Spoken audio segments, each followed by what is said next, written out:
கிட்டத்தட்ட 82 நாளுக்கு அப்புறம் நம்ம தமிழ்நாட்டுல நம்மளோட விஜய் என்ன பாத்தீங்கன்னா மக்களை சந்திச்சு பேசியிருக்காரு.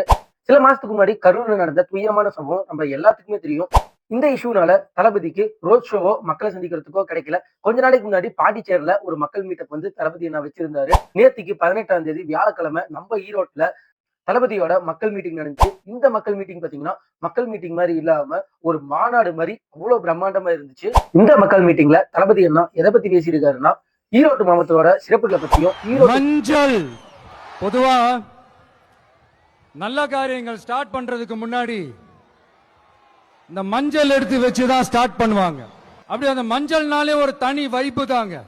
மங்களகரமான மஞ்சள் விளையிற பூமி தான் இந்த ஈரோடு பூமி. குறிப்பா பாலிடிக்ஸ் பத்தி தான் விஜய் அண்ணா ஈரோட்ல பேசியிருக்காரு. உங்களுக்கு தான் டிவிக்கே ஒரு பொருட்டே இல்லல, அப்புறம் ஏன் கதறீங்க? அப்புறம் ஆளாளுக்கு அங்க போயிட்டு இங்க போயிட்டு புலம்பி தள்ளிக்கிட்டு இருக்கிறீங்க.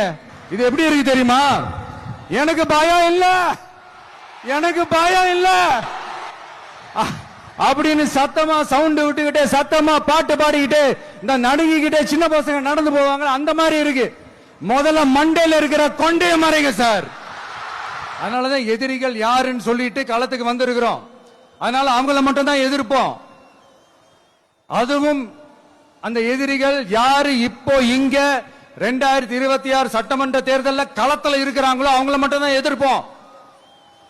சும்மா களத்திலே இல்லாதவங்களையும், களத்துக்கும் அவங்களுக்கும் சம்பந்தமே இல்லாதவங்களையும் எதிர்க்கிற ஐடியாலாம் இல்ல பாஸ்.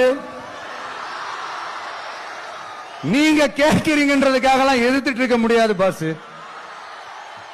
எங்களுக்கு நிறைய வேலை இருக்குது. 2026ல நம்ம தளபதி என்ன ஆட்சிக்கு வரும்னு நினைக்கிறவங்களா நம்மளோட கமெண்ட் செக்ஷன்ல டிவிக்கேன்னு ஒரு ஃபயர் போடுங்க.